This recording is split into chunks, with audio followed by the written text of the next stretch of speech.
Voilà, nous sommes encore sur le plateau de Genor TV, très chers abonnés et téléspectateurs de cette chaîne. Nous vous disons sincèrement merci. C'est votre humble serviteur Franck de tous les jours. Vous m'avez beaucoup manqué depuis tout ce temps. J'avais un petit problème de la santé qui ne me permettait pas de venir sur le plateau. Mais il y a eu beaucoup d'actualités qui nous ont vraiment échappé. Je devais normalement me reposer d'abord. Mais je suis venu parce que j'aime le Congo, c'est mon pays. À part le Congo, je n'ai pas un autre pays. Il n'y a que ce pays ici. Je n'ai qu'une seule nationalité, qui est la nationalité congolaise. Alors, lorsque le Congo va très mal, je me sens astreint de passer sur le plateau pour parler, parce que c'est le seul canal que j'ai pour passer les messages. Voilà pourquoi je suis encore venu pour parler et m'adresser précisément aux Congolais comme moi, surtout les Congolais qui aiment ce pays.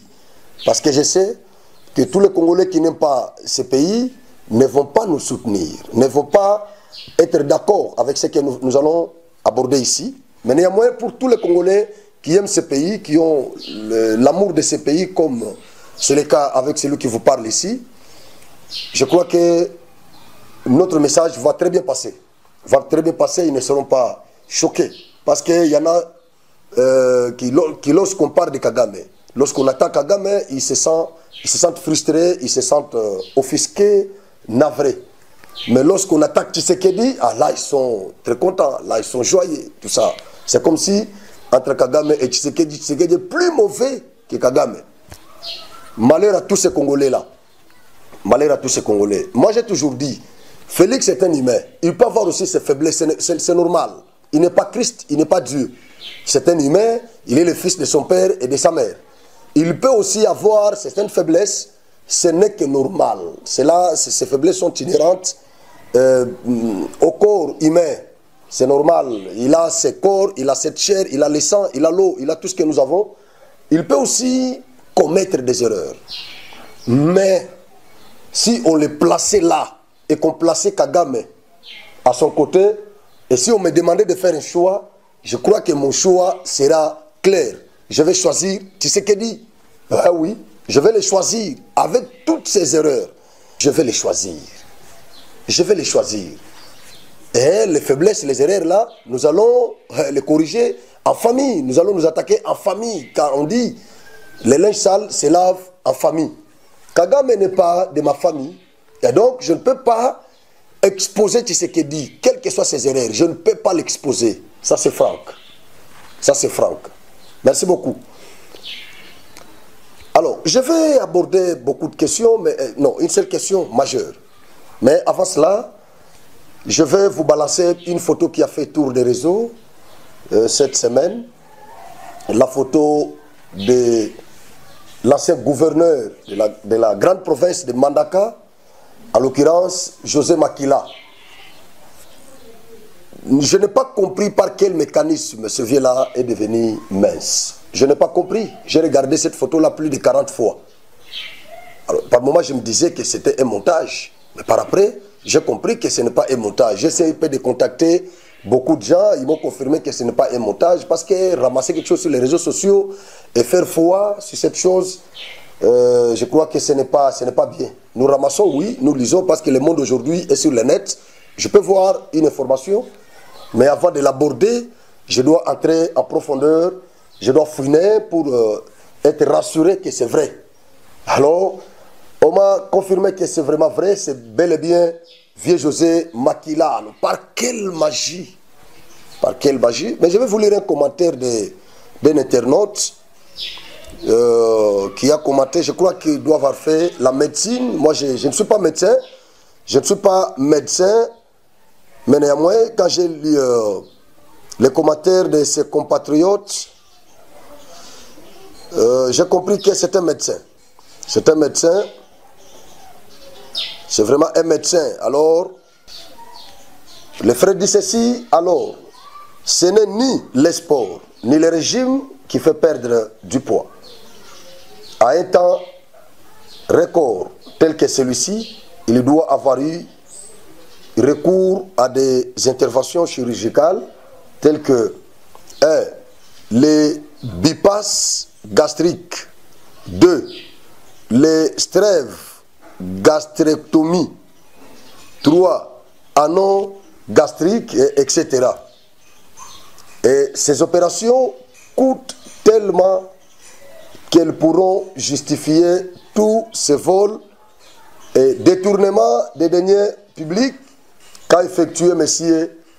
José Makila. Bon, ça c'est lui, il confirme le détournement des deniers publics. Moi je ne suis pas là-bas.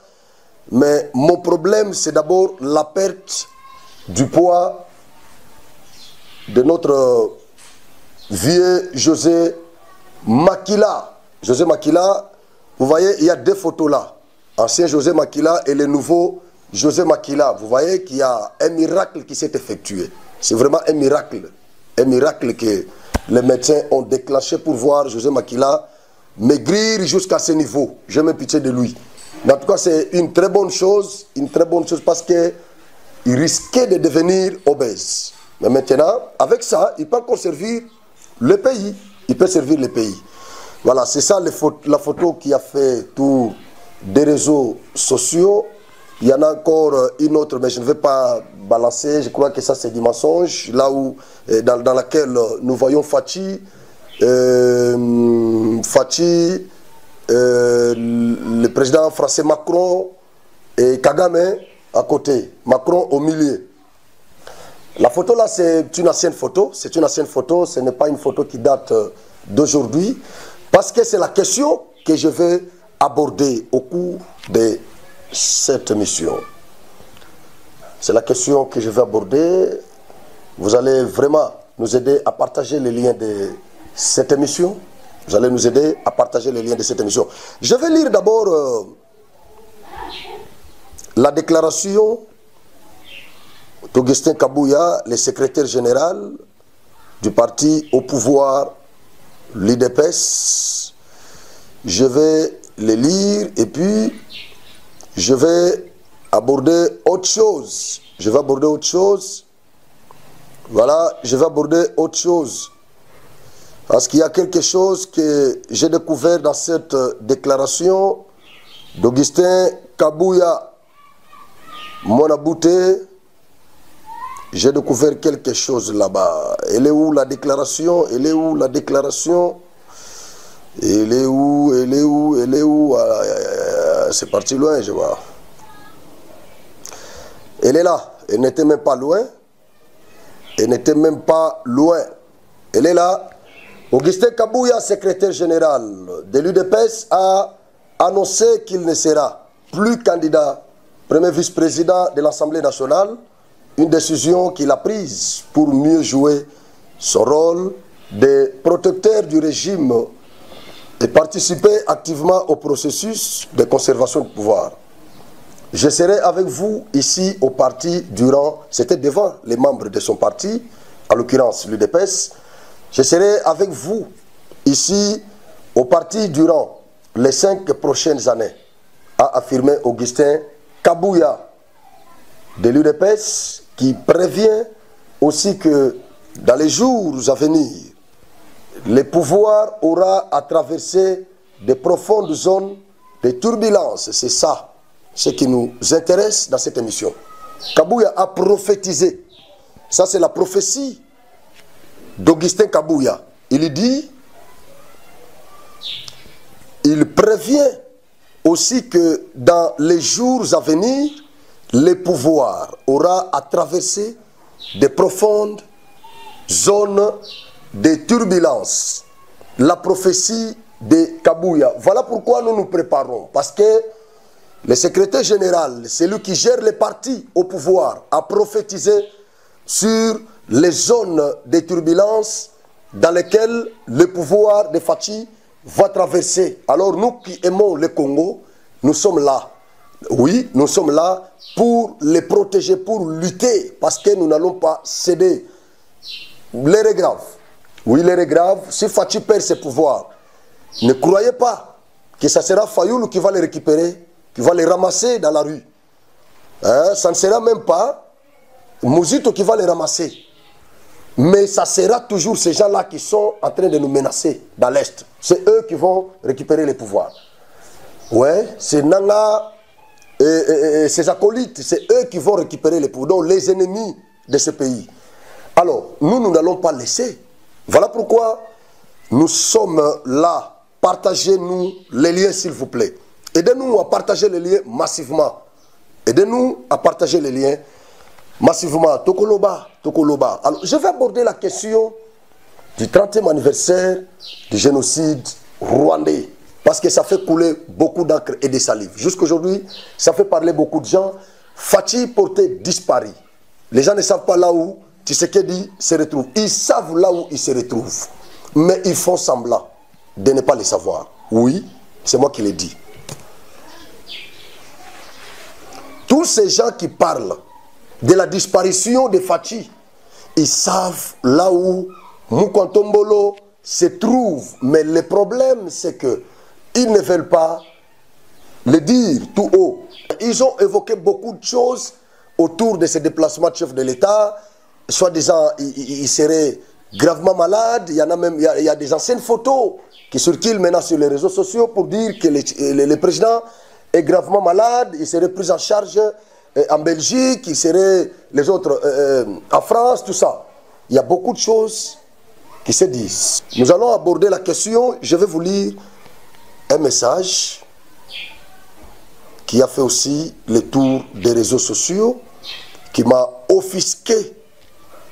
Je me suis dit, ça c'est vraiment conçu dans les laboratoires de nos adversaires, dont j'étais le nom et dont vous connaissez. Haute trahison. Bonjour, JC, c'est comme si c'est quelqu'un qui est vraiment mieux informé, qui a envoyé ce message à JC. Bonjour JC, c'est confirmé. Réunion ultra secrète entre Tshisekedi, Kagame, Bill Clinton, Sarkozy, Ramaphosa et Lorenzo à Kigali. Tshisekedi a accepté de céder le Kivu à Kagame et Ituri à l'Ouganda. D'où un autre groupe armé est en gestation à Mahagi. Les reporters de la RTBF avaient effectivement balancé la vraie information malgré les démentis lui imposés après. Le journal ougandais avait aussi confirmé cette rencontre secrète. Tout finit par se savoir, car la technologie a bien évolué et les réseaux sociaux facilitent la circulation des informations. Félix vient encore de renforcer la plus malheureuse haute trahison, essayant de camoufler sa présence au Rwanda, se rapprocher, n'ont pas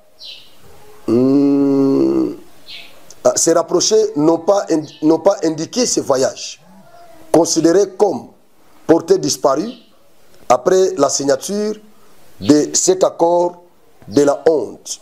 De plus, Tshisekedi a voyagé notamment pour Bahamas, faisant croire à une vacance. Les vrais patriotes congolais doivent sauver la RDC du danger avant que cela ne soit tard. Le vrai patriote là, vous le connaissez déjà. Ceux qui se considèrent comme les vrais patriotes, vous le considérez. Alors, je vais décrypter d'abord ces messages. Parce que je l'ai vu, même sur les journaux de Facebook, de beaucoup de journalistes, sur leur compte X, ils ont relayé ces messages. Il y en a qui ont fait toute une émission sur base de cette publication pour confirmer que c'est vrai.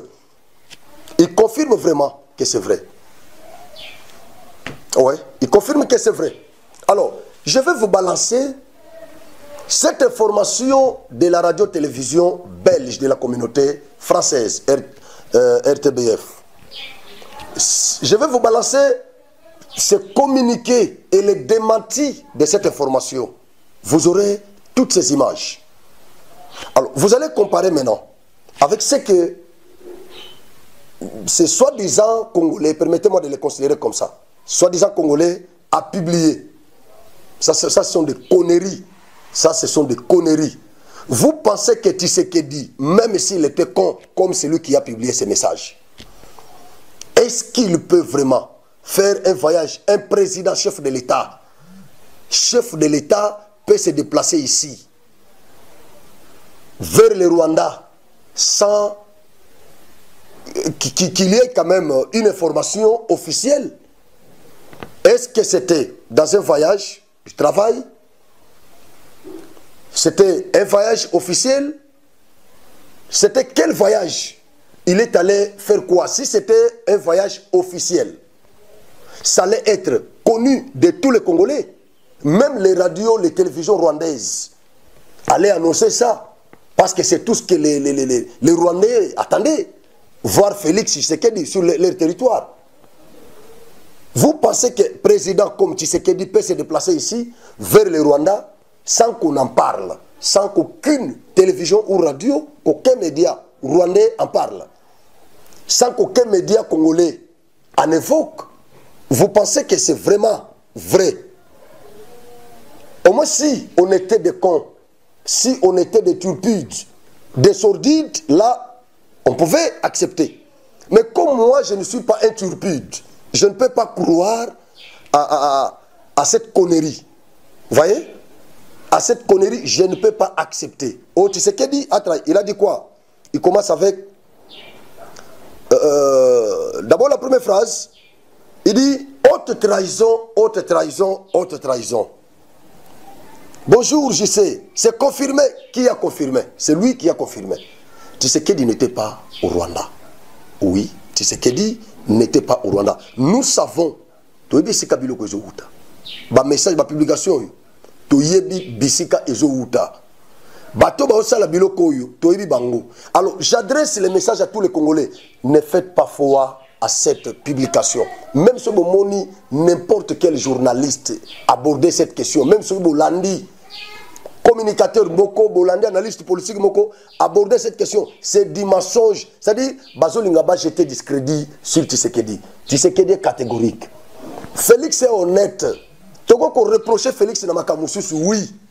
Mais l'honnêteté à Félix n'est pas à mettre en cause. L'honnêteté à Félix n'est pas à mettre en cause. Félix est honnête. Félix Ogalinga Sona Kagame. Et qu'on a clair comme il l'avait fait au début de son mandat. Kagame est prêt pour nous sonner. Félix pour pas distraire. Nous le savons. Biso toza contre l'Okoana. Lui-même est contre ça. Oh, à quelque signer d'accord. Mais signature y a d'accord to yebinenge salemaka. Félix ne peut pas aller comme ça malgré que c'est une institution. En tant que président de la République, il est une institution. Mais nous sommes dans un régime semi-présidentiel. Semi-présidentiel. Il y a des choses pour lesquelles, avant de le faire, il doit avoir l'autorisation de l'Assemblée nationale. Il doit avoir l'approbation de l'Assemblée nationale. Il doit avoir l'avis de l'Assemblée nationale. Il doit avoir le consentement de l'Assemblée nationale. Dans un régime semi-présidentiel.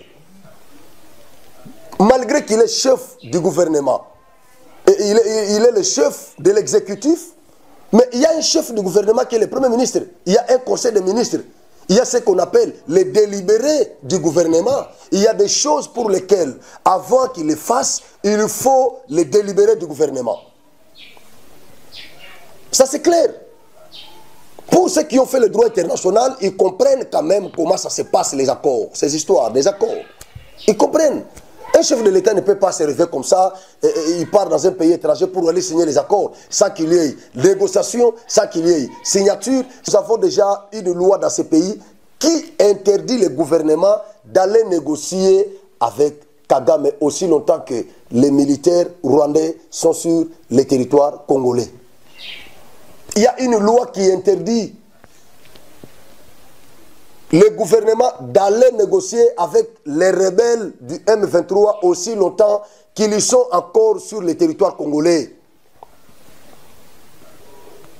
Les négociations, oui, il n'y a pas de problème. Nous pouvons négocier, il n'y a pas de problème. Mais à condition que les militaires là se retirent de notre territoire. Aussi longtemps qu'ils sont encore sur le territoire congolais, ils ne se sont pas encore retirés. Et donc, il n'y aura pas cette histoire de négociation. il y a cette loi qui interdit les gouvernements congolais de négocier avec ces terroristes-là, aussi longtemps qu'ils sont encore sur le territoire congolais. La loi existe, ça se trouve dans l'arsenal congolais, l'arsenal juridique congolais, bien entendu. Ça existe. Je ne sais pas si vous me comprenez. Mais tout ce que moi je veux vous dire ici, c'est que Tshisekedi n'a pas discuté avec Kagame. Tshisekedi n'était pas au Rwanda. La radio-télévision de la communauté française en Belgique, ils ont lancé cette information et après ils l'ont démenti. Eux-mêmes, ils n'étaient pas obligés pour le démentir, ils l'ont démenti. Je vais demander à Bernice de pouvoir balancer cette information-là de RTBF. Vous allez suivre et les informations, la confirmation qu'ils ont faite de dire que Tshisekedi était au Rwanda. Ceux qui étaient les ennemis d'hier, ils sont devenus amis d'aujourd'hui. Alors, il va balancer ça et leur démentir encore. Comme ça, nous allons revenir avec d'autres commentaires. Merci beaucoup. On va rejoindre notre équipe sur place. Bonjour Régis Dorat. Vous avez assisté ce matin à ces commémorations.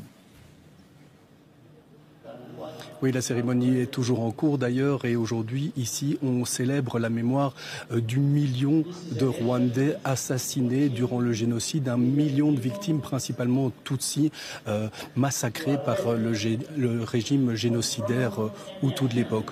Aujourd'hui, le monde se souvient de ce génocide et aux côtés du président Paul Kagame qui s'exprime en ce moment sur scène, on peut voir d'anciens présidents, l'ancien président américain Bill Clinton, l'ancien président français Nicolas Sarkozy, le président du Conseil européen Charles Michel et aussi, et c'est peut-être notable, le président actuel Félix Tshisekedi, le président de la République démocratique du Congo.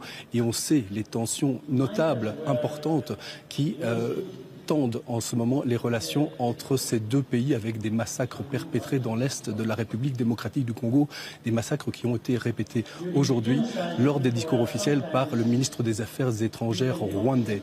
Mais aujourd'hui, l'heure est à la réconciliation, à la coopération, à l'entente aussi entre les ennemis d'hier et les ennemis d'aujourd'hui. C'est le message qui passe ici au BK Arena de Kigali. Laurent a apporté. Le président de la République démocratique du Congo, Félix Tshisekedi, ne s'est pas rendu à Kigali ce matin, comme annoncé erronément dans notre journal de 13 h. La RTBF présente ses excuses pour cette erreur.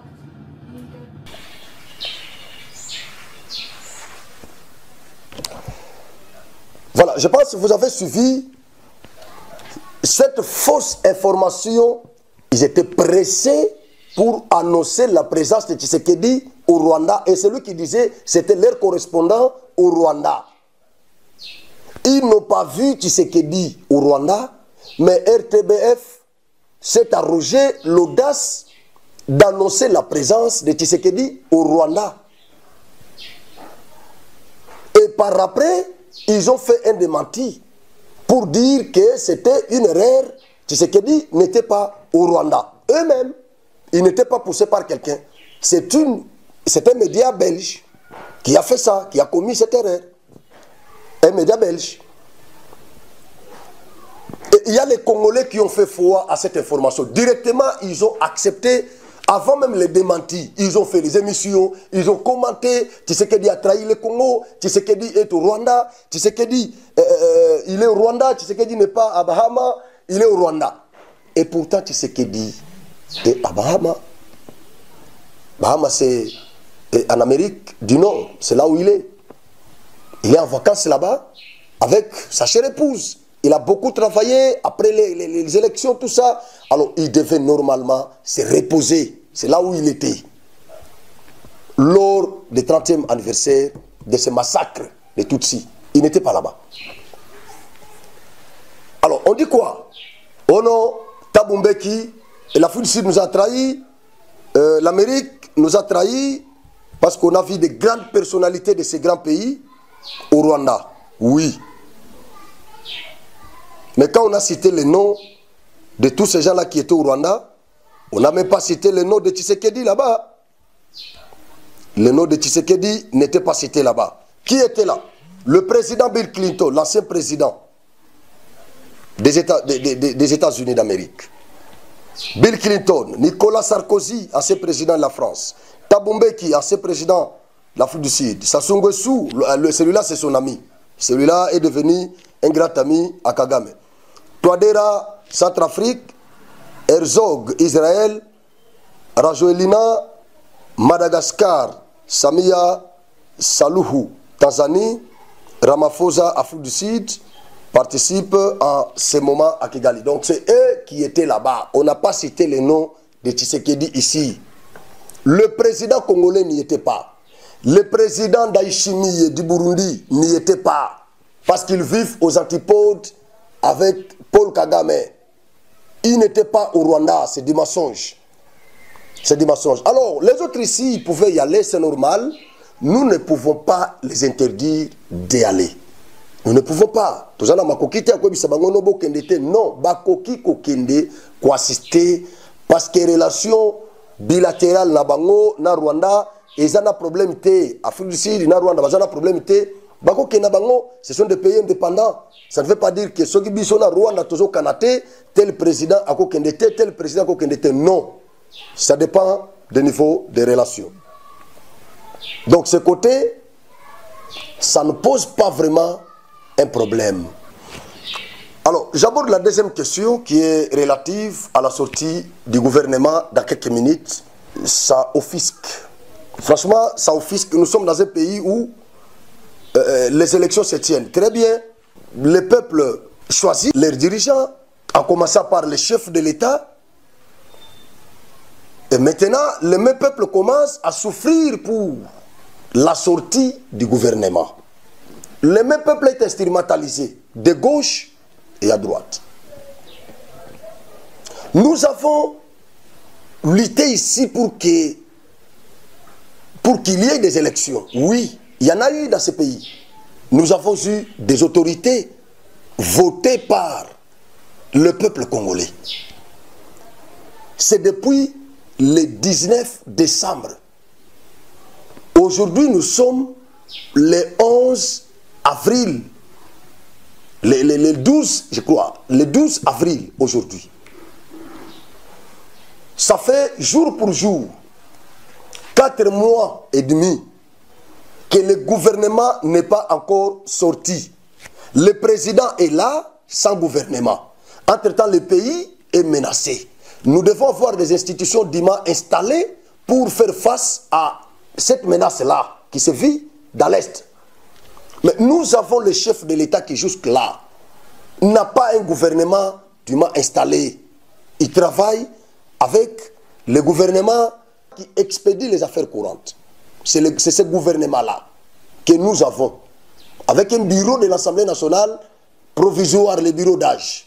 Mais le président de la République est déjà là, voté, investi par la Cour constitutionnelle, mais jour pour jour, 4 mois et demi, sans gouvernement, dans un pays menacé, un pays agressé par un autre pays voisin.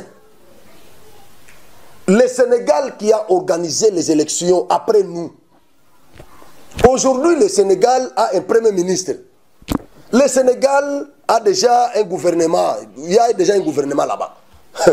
Mais nous avons toujours un problème. Il y a des tractations chaque jour. Il y a des tractations nocturnes, diurnes, tout ça. Il y a des réunions partout, tout ça. Je ne comprends pas dans ces pays. Qu'est-ce qui se passe?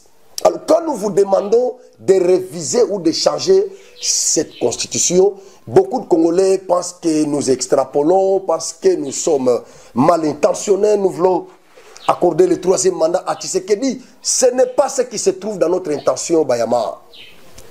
Cette constitution est à la base de toutes ces manœuvres. Il faut qu'on nomme d'abord un informateur, qu'on donne la mission de formation à un Congolais qui doit nous prendre 30 jours pour chercher la majorité pour le président de la République. Et donc, si le travail ne s'est pas bien fait, en ayant 30 jours, on peut encore lui ajouter 30 autres jours. Et il travaille, et quand il termine, il faut nommer un formateur.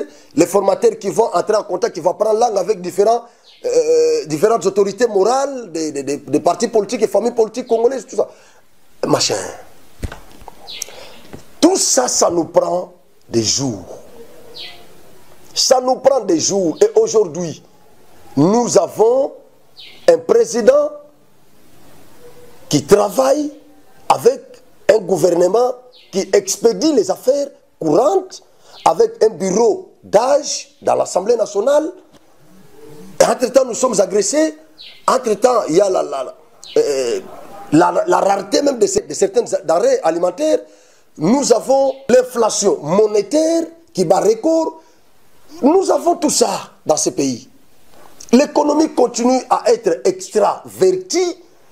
Nous avons tout ça qui gangrène la vie sociale des Congolais. Mais ça fait jour pour jour, 4 mois et demi, nous n'avons pas un gouvernement.